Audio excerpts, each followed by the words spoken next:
तो दोस्तों एक बार फिर आप सभी का स्वागत है।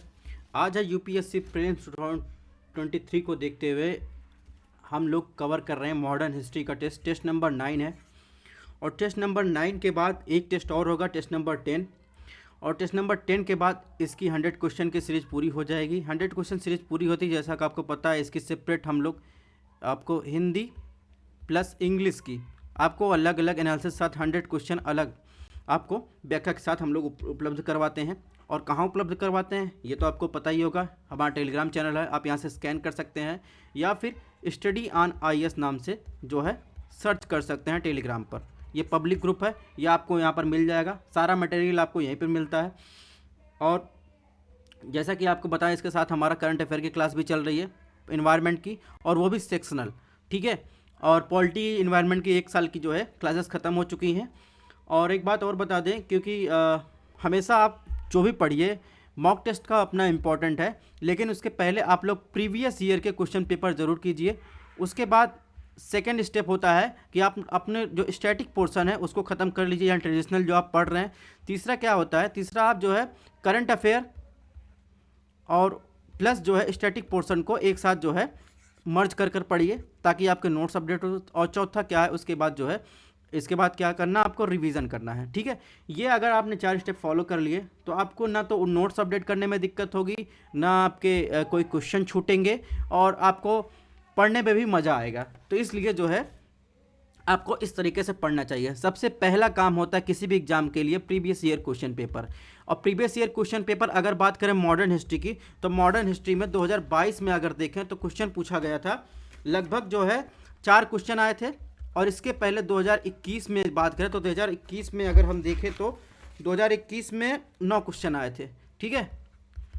तो इस तरीके से क्वेश्चन पूछे जाते हैं, ठीक है। अगर आप लोगों ने एनालिसिस किया होगा तो आपको पता ही होगा। तो आप इस तरीके से एक सही डायरेक्शन में आप अपनी तैयारी कर सकते हैं। यानी पूरा मॉडर्न हिस्ट्री में आपको कौन सा सेक्शन इंपॉर्टेंट है, कौन सा सेक्शन इंपॉर्टेंट नहीं है, या किस सेक्शन से कितना क्वेश्चन आ रहा है, अपनी प्राथमिकता निर्धारित करते हैं। सब्जेक्ट वाइज या सब्जेक्ट में होता है, तो उसमें आप शॉर्ट टर्म लॉन्ग टर्म में अपनी प्राथमिकता निर्धारित कर सकते हैं।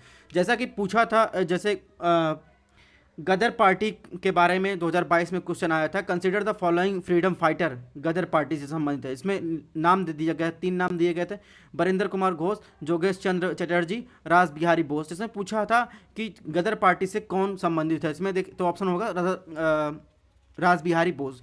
तो कुछ इस तरीके से क्वेश्चन आए थे। इसके अलावा एक क्वेश्चन पूछा था गवर्नमेंट ऑफ इंडिया एक्ट 1999 से आ गया था, 1999 के 1919 से जो एक्ट था उसके अंतर्गत पूछ लिया, ठीक है। तो ऐसे ही, और इसके अलावा क्रिप्स मिशन से क्वेश्चन आया था 2022 में। और इसके अलावा बात करें तो Indian history consider the following statement, कुछ हिस्ट्री के जो है स्टेटमेंट दिए गए उससे क्वेश्चन आए थे। तो कुल मिलाकर मेरा कहने का आशय ये है कि आप लोग बैक ईयर के क्वेश्चन पेपर जरूर देखें, ताकि आप इंपॉर्टेंस समझ सकते हैं। आपने लॉन्ग टर्म में जो strategy, short term strategy, day strategy, तो आप इससे तय कर सकते हैं। बहरहाल, अगर आपको टेस्ट थोड़ा पसंद आ रहा हो तो चैनल को लाइक कीजिए, शेयर कीजिए, सब्सक्राइब कीजिए अगर आपको पसंद आ रहा हो तो, ठीक है। और ज़्यादा लोगों पर शेयर कीजिए। डेली आपको क्लासेस मिलेंगी, और 3 बजे शाम को, ठीक है, टेस्ट की। तो चलिए बिना देरी के टेस्ट की शुरुआत करते हैं। क्वेश्चन नंबर 61 देखते हैं, इसमें क्या पूछा है। भारतीय स्वतंत्रता संग्राम के संदर्भ में स्वतंत्र भारत के लिए भारतीय स्वतंत्रता सेनानियों द्वारा उपयोग की जाने वाली विधियों में उल्लेखनीय विकास हुआ था। इन विधियों में शामिल है, तो निम्नलिखित में कौन सा कांग्रेस के गठन से प्रथम विश्व युद्ध के फैलने तक अवरोही क्रम में शामिल इन विधियों का सही क्रम आपको बताना है, सही क्रम का प्रतिनिधित्व करता है, ठीक है। तो चलिए देखते हैं। अगर इसमें बात करें तो भारतीय स्वतंत्रता संग्राम के संघर्ष के तरीकों के विकास के साथ चिन्हित किया गया था, जो अंततः देश को स्वतंत्रता की ओर ले गया। 1885 में भारतीय राष्ट्रीय कांग्रेस का गठन हुआ, ठीक है, और इस दिशा में एक महत्वपूर्ण कदम था। इसने स्वतंत्रता आंदोलन को एक संगठनात्मक ढांचा प्रदान किया। WC बनर्जी, दादा भाई नौरोजी, सुरेंद्रनाथ बनर्जी आदि कांग्रेस में शामिल थे।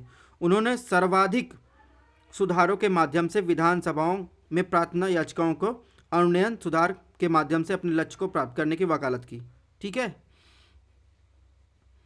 तो कुल मिलाकर देखेंगे, इसमें अगर बात करेंगे तो ऑप्शन बी देखेंगे। सबसे पहले क्या हुआ, निम्न श्रेणी का दबाव, फिर प्रोत्साहन, फिर पाश्चात्य शिक्षा। तो इसके संबंध में जो है जो विश्व युद्ध के फैलने तक आरोही क्रम, बढ़ते हुए क्रम में जो है शामिल जो है ऑप्शन बी इसमें जो है सही होगा। ठीक है, यानी संवैधानिक सुधारों के माध्यम से विधानसभाओं में प्रार्थना याचिका अनुनयन सुधार माध्यम से अपने लक्ष्यों को प्राप्त करने की वकालत की थी, यानी ऑप्शन बी इसमें सही होगा। क्वेश्चन नंबर 62 की बात करते हैं। 62 में पूछा निम्नलिखित कथनों पर विचार करें, कौन सा कथन सही। ऑप्शन ए, सबसे पहले पेशवा के वंशजों में महाराष्ट्र में क्रांतिकारी गतिविधियां की थी। ऑप्शन बी, चित्पावन ब्राह्मण रैंड की हत्या की साजिश में शामिल था। तो आपको बताना है इसमें कौन सा कथन सही है। तो ऑप्शन एक की बात करें, ऑप्शन एक जो है सही है, यानी महाराष्ट्र में क्रांतिकारी गतिविधियों की पहली घटनाओं का नेतृत्व पूना के चित्पावन ब्राह्मणों ने किया था।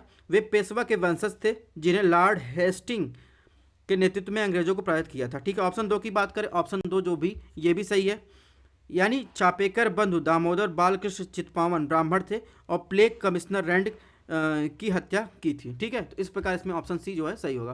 क्वेश्चन नंबर 63 की बात करें, 63 में क्या पूछा है, इनमें इन महानुभावों के संदर्भ में जो है 4 कथन दिए गए हैं, इसमें बताना है किससे संबंधित है। फर्ग्यूसन कॉलेज से स्नातक श्यामा जी कृष्ण वर्मा फेलोशिप प्राप्त करने वाले में से एक थे तथा वह मजनी के विचारों से बहुत प्रभावित थे। यहाँ तक कि उन्होंने उन्हीं के तर्ज पर समाजों की स्थापना भी की थी। उन्होंने लोगों को ब्रिटिश शासन के खिलाफ आवाज़ उठाने प्रेरित करने के लिए फ्री इंडिया सोसाइटी की स्थापना की थी। ऊपर दिए गए प्रकरण निम्नलिखित में किस व्यक्तित्व का उल्लेख किया जा रहा है।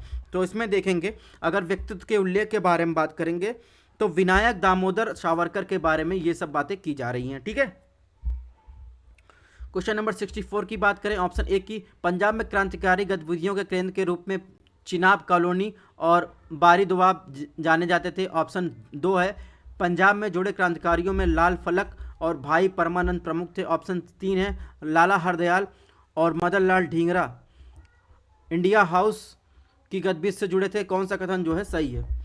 तो इसमें देखेंगे ऑप्शन एक जो है ये भी सही है, ऑप्शन दो भी सही है, ऑप्शन तीन भी सही है। ठीक है, यानी कुल मिलाकर इसमें ऑप्शन तीनों जो है सही है। ठीक है, इंडिया हाउस की शुरुआत श्यामाजी कृष्ण वर्मा ने लंदन में की थी। Lala Hardayal Madan Lal Dhingra VD Savarkar India House से जुड़े थे। ठीक है, और ऑप्शन दो भी सही, ऑप्शन एक भी सही, तो कुल मिलाकर इसमें ऑप्शन डी जो है सही होगा। क्वेश्चन नंबर 65 की बात करें, इसमें क्या पूछा है, विदेशी क्रांतिकारी गतिविधियों के संदर्भ में निम्नलिखित कथनों पर विचार कीजिए, कौन सा कथन सही। ऑप्शन ए, प्रथम विश्व युद्ध की समाप्ति के बाद पेरिस में भारतीय स्वतंत्रता समिति का आयोजन किया गया था। ऑप्शन दो, गदर पार्टी के प्रमुख संस्थापकों में लाला हरदयाल, रामचंद्र और बरकतुल्ला प्रमुख थे। तो इसमें बताना है कौन सा कथन सही है। तो इसमें देखेंगे, इसमें ऑप्शन एक जो है ये गलत है, यानी लाला हरदयाल ने बर्लिन में भारतीय स्वतंत्रता समिति की स्थापना की, जहां अंग्रेजों के प्रभाव में अमेरिकी अधिकारियों ने लाला हरदयाल के खिलाफ कार्रवाई शुरू की, जिससे उन्हें जर्मनी जाना पड़ा। और प्रथम विश्व युद्ध के फैलने के साथ लाला हरदयाल ने भारतीयों को अंग्रेजों के खिलाफ भड़काने एवं भारतीय स्वतंत्रता के लिए लड़ने के उद्देश्य से इस समिति की नींव रखी थी। ठीक है, ऑप्शन दो की बात करें, ऑप्शन दो सही है। ठीक है, गदर पार्टी के संस्थापकों में लाला हरदयाल, रामचंद्र और बरकतुल्ला प्रमुख थे। इसके अलावा सोहन सिंह भागना भी शामिल थे। और गदर पार्टी गठन 1913 में किया गया सैन फ्रांसिस्को में, यूएसए में। ठीक है, तो कुल मिलाकर इसमें ऑप्शन बी सही है। क्वेश्चन नंबर 66 की बात करते हैं।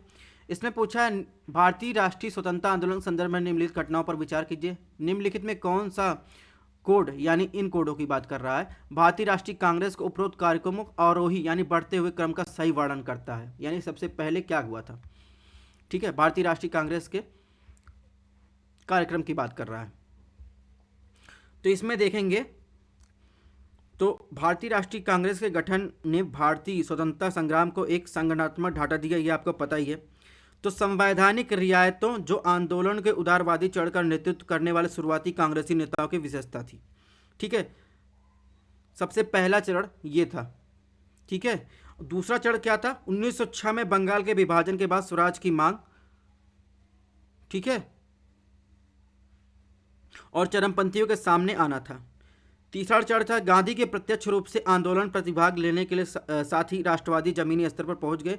कुछ शहरी अभिजात वर्ग, मध्यम वर्ग के संकीर्ण क्षेत्र और यह असहयोग, सविनय अवज्ञा, भारत छोड़ो आंदोलन में स्पष्ट रूप से किसानों के सहित निचले वर्गों तक पहुंच गया। उसके बाद क्या हुआ, 1929 में लाहौर अधिवेशन में सविनय अवज्ञा आंदोलन शुरू होने के ठीक पहले पूर्ण स्वराज की मांग उठी और पूर्ण स्वतंत्र अब कांग्रेस का लक्ष्य। इसके बाद क्या हुआ, 1931 में कांग्रेस कराची अधिवेशन में मौलिक अधिकार व कर्तव्यों और आर्थिक कार्यक्रमों को विस्तारित करने के समाजवादी सुधारों की शुरुआत करने में महत्वपूर्ण भूमिका निभाई थी। ठीक है, अगर इस प्रकार देखेंगे तो सही क्रम क्या होगा, संवैधानिक रियायतें पहला, दूसरा स्वराज की मांग, राष्ट्र जनवाद, स्वराज की मांग के बाद जन राष्ट्रवाद, पूर्ण स्वराज की मांग तथा मौलिक अधिकार। तो ये इसका क्रम होगा। तो इस प्रकार इसमें देखेंगे ऑप्शन बी जो है इसका सही क्रम है। क्वेश्चन नंबर 67 की बात कर लेते हैं। इसमें क्या पूछा है, इसमें पूछा है निम्नलिखित घटनाओं पर विचार कीजिए, कौन सा कथन सही है। ऑप्शन एक, चापेकर बंधुओं की सजा के बाद रामोसी किसान बल का गठन वसुदेव बलवंत फड़के ने किया था। ऑप्शन दो, गदर पार्टी की विफलता के बाद बर्लिन में स्वदेशक सेवक गृह की स्थापना की गई थी। आपको बताना है इसमें कौन सा कथन सही है।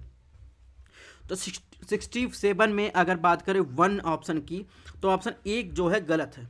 ठीक है, रामोसी जो किसान बल का रामोसी किसान बल को जो है 1879 में वसुदेव बलवंत फड़के द्वारा ब्रिटिश राज के उखाड़ फेंकने के और स्वतंत्रता अर्जित करने के एकमात्र उद्देश्य से गठित पहला क्रांतिकारी समूह माना जाता था। ठीक है, ऑप्शन दो की बात करें, ऑप्शन दो ये भी गलत है। 1913 में सैन फ्रांसिस्को के गदर की पार्टी गठन से पहले विदेशों में बसे पहले के राष्ट्रवादियों ने स्वदेश सेवक गृह का गठन किया था, जिसका गठन वैंकूवर में हुआ था, जबकि सिएटल में यूनाइटेड इंडिया हाउस का गठन किया गया था। तो इसमें कौन सा कथन सही है, नाइदर वन नॉर टू।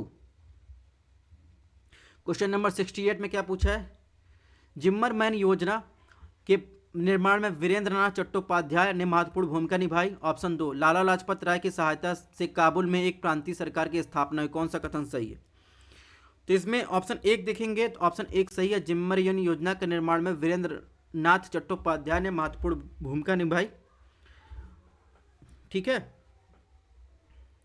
और इसका गठन जो था 1915 में जर्मन के विदेश मंत्रालय की मदद से किया गया था। ठीक है, और इसका उद्देश्य क्या था, देश की मुक्ति के लिए सशस्त्र आक्रमण को चुनौती देने और असंगठित करने के लिए उद्देश्य विदेशों और भारत में भारतीयों को लामबंदी करना। ठीक है, ऑप्शन दो की बात करें, ऑप्शन दो जो है गलत है, यानी यूरोप में मौजूद भारतीय क्रांतिकारियों ने बगदाद, फारस, तुर्की, काबुल जैसे कई देशों में मिशन भेजा, जिसका उद्देश्य लोगों को भारतीय उद्देश्यों के लिए उकसाना, भारतीय सैनिकों और युद्धबंदियों के साथ काम करना। ऐसा ही एक मिशन राजा महेंद्र प्रताप सिंह के अधीन काबुल भेजा गया था। इसने काबुल के राजकुमार की मदद से एक अस्थायी भारत सरकार का गठन किया था। ठीक है, तो लाला लाजपत राय की सहायता से नहीं, बल्कि बात करें तो राजकुमार की मदद से। ठीक है, राजा महेंद्र प्रताप सिंह के अधीन। तो इसमें देखेंगे ऑप्शन ए जो है सही है। क्वेश्चन नंबर 69 की बात करें, इसमें क्या पूछा है, क्रांतिकारियों के पतन के संदर्भ में निम्नलिखित कथनों पर विचार कीजिए। प्रथम विश्व युद्ध की समाप्ति के पहले क्रांतिकारी विचारधारा में गिरावट के लिए उपरोक्त में से कौन से कारक जिम्मेदार है। ऑप्शन एक, जन राष्ट्रवाद पर गांधी के विचार। ऑप्शन दो, पार्लियामेंट्री सुधार। ऑप्शन तीन, खिलाफत का मुद्दा। ऑप्शन फोर, राजनीतिक बंदियों की रिहाई। ऑप्शन फाइव है सिंगापुर विद्रोह। तो आपको बताना है इन पांच ऑप्शनों में से कौन से ऐसे कारक हैं जो प्रथम विश्व युद्ध समाप्ति से पहले क्रांतिकारी विचारधारा में गिरावट के लिए जिम्मेदार थे। तो इसमें देखेंगे जो कारक की बात करें, एक तो जन राष्ट्रवाद पर गांधी जी के विचार जो थे ये, और दूसरा जो थे राजनीतिक बंदियों की रिहाई। ये दोनों जो है इसमें महत्वपूर्ण कारक थे। यानी गांधी जी के सत्याग्रह अहिंसा विचारों से उन क्रांतिकारियों को एक विकल्प प्रदान किया जिन्होंने स्वतंत्रता के एक नई आशा देखी। विद्रोह में ने उनके विचारों में जनता की सक्रिय भागीदारी शामिल थी और इसने भारतीय समाज के हर वर्ग को छुआ। ठीक है, और इसके अलावा अगर बात करें ऑप्शन फोर की, तो भारत रक्षा अधिनियम 1915 के प्रावधानों के तहत गिरफ्तार राजनीतिक बंदियों की रिहाई ने भी काफ़ी हद तक माहौल को शांत किया तथा क्रांतिकारी गतिविधियों को दबा दिया। तो इस प्रकार देखेंगे इसमें ऑप्शन सी जो है सही होगा। ठीक है, 1 और 4 यानी ऑप्शन सी। क्वेश्चन नंबर 70 की बात करें, 70 में क्या पूछा है, भारत में 20वीं शताब्दी के आरंभिक विकास के संदर्भ में निम्नलिखित कथनों पर विचार कीजिए। कौन सा कथन गलत है। ऑप्शन एक, भारतीय क्रांतिकारियों ने इस विश्वास के साथ युद्ध के प्रयासों का समर्थन किया कि वह स्वशासन के रूप में बदला जाएगा। ऑप्शन 2, सिंगापुर विद्रोह भारत में होम रूल लीग के गठन के साथ हुआ। तो ऑप्शन 1 की बात करें, ऑप्शन 1 जो है पूरी तरीके से गलत है। यानी प्रथम विश्व युद्ध के प्रकोप के साथ राष्ट्रवादियों के विभिन्न वर्गों के बीच अलग अलग प्रतिक्रियाएं देखी गई। उदारवादी युद्ध में ब्रिटेन का समर्थन किया, उग्रवादी ने इस झूठे विश्वास के तहत समर्थन किया कि उनके समर्थन के उस युद्ध के बाद स्वराज के अनुदान के रूप में पुरस्कृत किया जाएगा, ठीक है, यानी उनको भीख में मिला जाए। और क्रांतिकारियों ने इस देश के मुक्त के लिए पहले से ही कब्जे वाले ब्रिटेन को चुनौती देने के अवसर के रूप में देखा, ठीक है। ऑप्शन 2 की बात करें, ऑप्शन 2 भी गलत है। यानी होम रूल लीग का विचार एक ऐसा गठबंधन बनाने का था जो पूरे साल स्वराज के लिए काम करता। इस मामले में बाल Gangadhar Tilak, Annie Besant, GS खारपड़े और एस सुब्रमण्यम अय्यर, जोसेफ बेरेप्टास्ट और मोहम्मद अली जिन्ना शामिल थे। इसका गठन आयरिश होम रूल लीग के तर्ज पर किया जाना था, इसलिए 1916 में तिलक और एनी बेसेंट के 2 होम रूल लीग के अस्तित्व में आए। सिंगापुर विद्रोह 1915 में हुआ था और इसलिए दोनों घटनाएं ना तो मेल खाती है ना ही संबंधित है। तो इस प्रकार दोनों ऑप्शन जो है गलत है, यानी ऑप्शन सी। क्वेश्चन नंबर 71 में जो है इन 4 महानुभावों के बारे में कथन दिया गया। आपको बताना है इनमें जो है किस व्यक्तित्व का उल्लेख किया गया है। ये एक राष्ट्रवादी नेता जो भारतीय राष्ट्रीय कांग्रेस के स्थापना के समय से ही जुड़ा था, जिसने देश की सामाजिक राजनीतिक उन्नति में सक्रिय रूप से भाग लिया। उन्होंने बॉम्बे में ज्ञान प्रसारक मंडली और एक गर्ल्स हाई स्कूल की नींव रखी। वे 3 बार भारतीय राष्ट्रीय कांग्रेस के अध्यक्ष चुने गए। उनका राजनीतिक प्रचार केवल भारत में सीमित नहीं था बल्कि विदेशों में भी जारी रहा। तो आपको बताना है इनमें से किसकी बात कर रहा है। तो इनमें से देखेंगे दादा भाई नौरोजी की बात कर रहा है। ये बहुत विख्यात थे भारत और विदेश दोनों में। ये 3 बार भारतीय राष्ट्रीय कांग्रेस के अध्यक्ष थे और इन्हें ग्रैंड ओल्ड मैन के रूप में माना जाता था। इनकी पुस्तकों की बात करें तो poverty and British rule in India बहुत फेमस बुक है, ठीक है। क्वेश्चन नंबर 72 की बात कर लेते हैं। क्रांतिकारी आंदोलन 1907 से 1917 के सक्रिय चरण के दौरान कौन सी घटनाएं घटी? तो आपको सही उत्तर बताना है। हिंदू महासभा का गठन, अलग मुस्लिम मतदाता, ऑप्शन 3 पंजाब हिंदू महासभा, ऑप्शन 4 राष्ट्रीय स्वयंसेवक संघ। अगर बात करें अखिल भारतीय मुस्लिम लीग का गठन तो के बाद पंडित मदन मोहन मालवीय के प्रयासों से 1915 में हिंदू महासभा का गठन किया गया था, ठीक है। इसके बाद पार्लियामेंट सुधार या भारत सरकार अधिनियम 1909 मुस्लिमों को अलग निर्वाचक मंडल प्रदान किया, इसलिए पार्लियामेंट को सांप्रदायिक मतदाता के रूप में जाना जाता है, ठीक है। और इसके बाद पंजाब में हिंदू महासभा गठन 1909 में यूएन मुखर्जी और लालचंद द्वारा भारतीयों के एक राष्ट्र के तहत एकजुट करने के लिए कांग्रेस को एजेंडे के विरोध के रूप में किया गया था। राष्ट्रीय स्वयंसेवक संघ का गठन 1925 में हुआ था। कुल मिलाकर इसमें देखेंगे ऑप्शन बी जो है सही है, यानी 1, 2 और 4 सॉरी 3 1, 2, 3 ऑप्शन बी ये किस हुआ तो 1925, ये 1917 तक पूछ रहा है, ठीक है। क्वेश्चन नंबर 73 की बात करें। निम्नलिखित कथनों पर विचार कीजिए कौन सा कथन सही है। ऑप्शन 1 जबकि उदारवादियों का लक्ष्य मौजूदा संविधान में सुधार करना और उग्रवादी इसका पुनर्निर्माण करना चाहते थे। ऑप्शन 2 राष्ट्रवादी आंदोलन की पहुंच जन जन तक पहुंचाने में तिलक को गांधी का अग्रदूत माना जाता है। तो इसमें कौन सा ऑप्शन जो है सही है? तो ऑप्शन ये दोनों जो है सही है, ठीक है। तो इस प्रकार इसमें ऑप्शन सी जो है सही है। क्वेश्चन नंबर 74 में कुछ पर्सनालिटी दी गई है, उनके ऑर्गेनाइजेशन और केस के बारे में बात किया गया है। ऑप्शन 1 जतिन मुखर्जी को पूर्वी अंसुलियन समिति से, खुदीराम बोस मुजफ्फरनगर षड्यंत्र, अनंत लक्ष्मण कान्हेरे जो है अभिनव भारत। कौन सा सही सुमेलित है? तो इसमें देखेंगे जतिन नाथ मुखर्जी जो है या बाघ जतिन पश्चिमी अनुशीलन समिति के नेता थे। उन्होंने कलकत्ता और बंगाल, बिहार, उड़ीसा अन्य स्थानों पर केंद्रीय संगठन के साथ संबंधित स्थापित करने के महत्वपूर्ण भूमिका निभाई। तो इस प्रकार देखेंगे पश्चिमी अनुशीलन समिति के जो है ये नेता थे, पूर्व अनुशीलन समिति के नहीं। तो इस प्रकार ऑप्शन 1 सुमेलित नहीं, ऑप्शन 1 जहाँ से वो एलिमिनेट कर दीजिए, बच्चा ऑप्शन बी यानी और 2 और 3 जो है सुमेलित है, ठीक है। क्वेश्चन नंबर 75 पूछा निम्नलिखित घटनाओं पर विचार करें।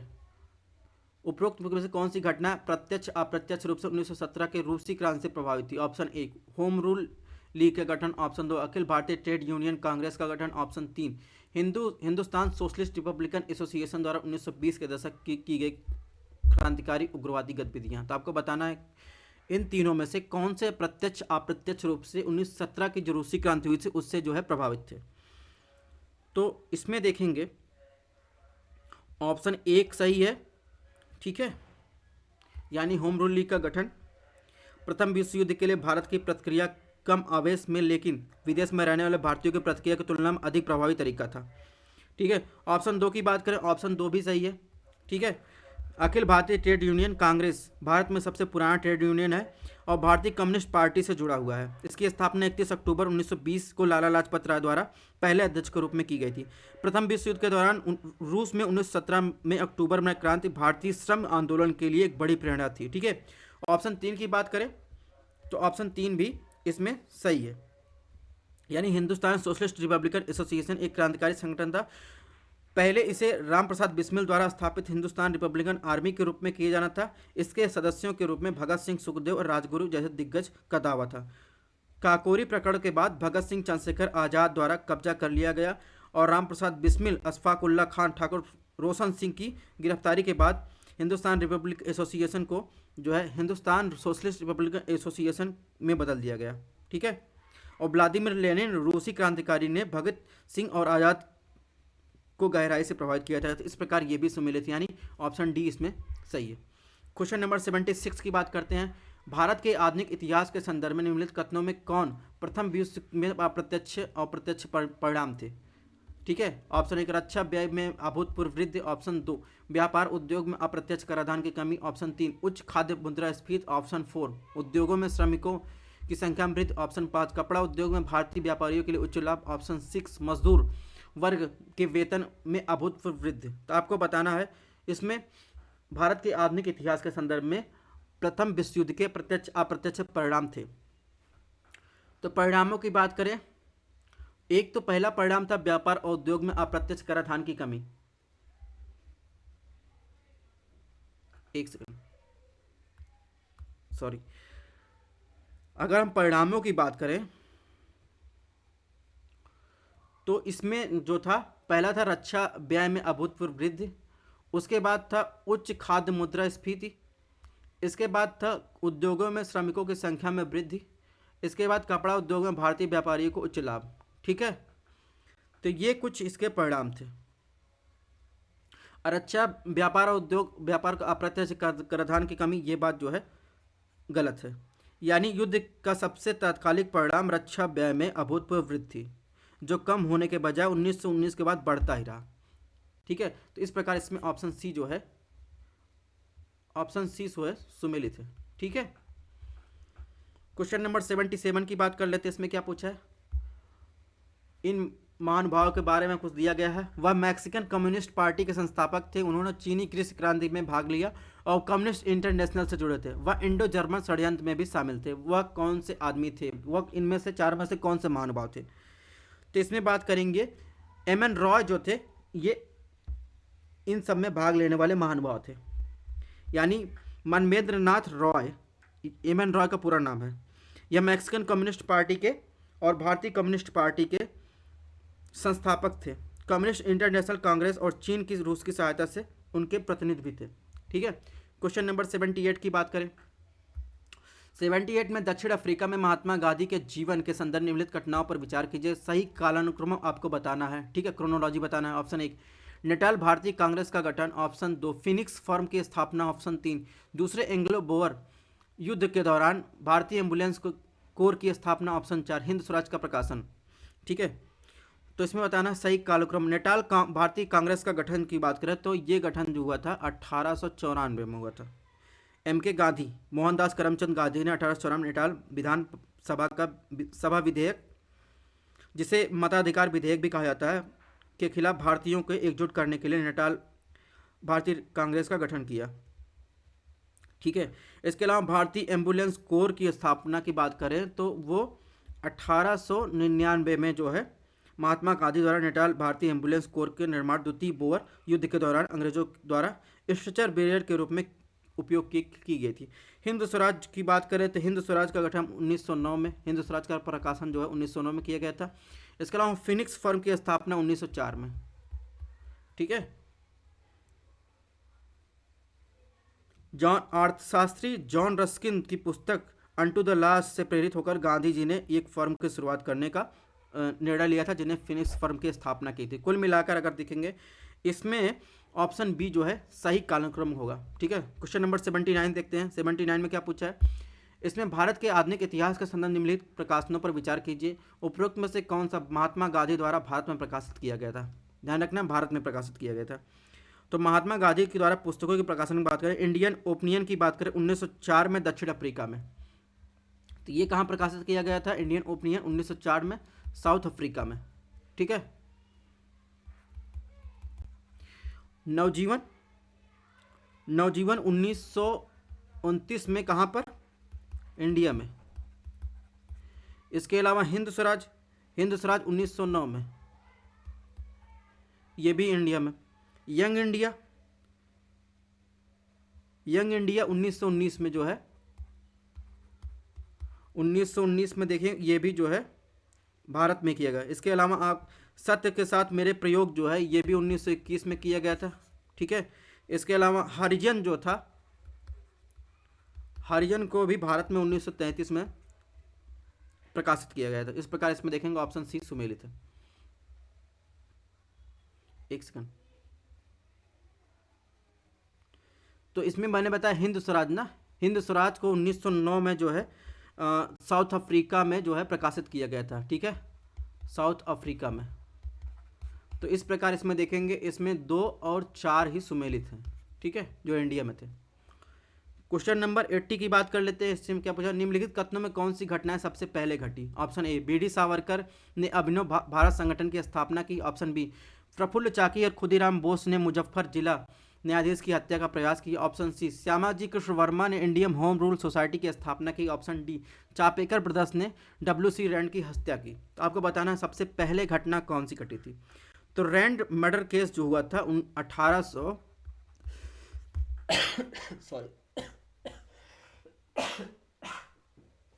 सॉरी 1897 में हुआ था। यूरोपीय की पहली राजनीतिक हत्या थी। ठीक है, इसके अलावा अभिनव भारत ये 1904 में हुआ था, अभिनव भारत संगठन का गठन। इसके बाद इंडियन होम रूल सोसाइटी की स्थापना 1905 में, और इसके बाद किंग्सफोर्ड की हत्या का प्रयास 1908 में हुआ था, और कांग्रेस का कलकत्ता अधिवेशन 1909 में हुआ। कुल मिलाकर इसमें देखेंगे तो सबसे पुराना जो है चापेकर ब्रदर्स WC रैंड की हत्या जो है 1897 में की थी। ठीक है, तो दोस्तों इस प्रकार हमारा जो है 80 क्वेश्चन का टारगेट पूरा हुआ। इसकी PDF आपको हमारे Telegram channel study and ice पे मिल जाएगी। अगर आपको टेस्ट थोड़ा सा पसंद आ रहा तो चैनल को लाइक से सब्सक्राइब कीजिएगा। मिलते हैं नेक्स्ट टेस्ट में, तब तक आप लोग अपना ध्यान रखिए। Thanks for watching, stay tuned.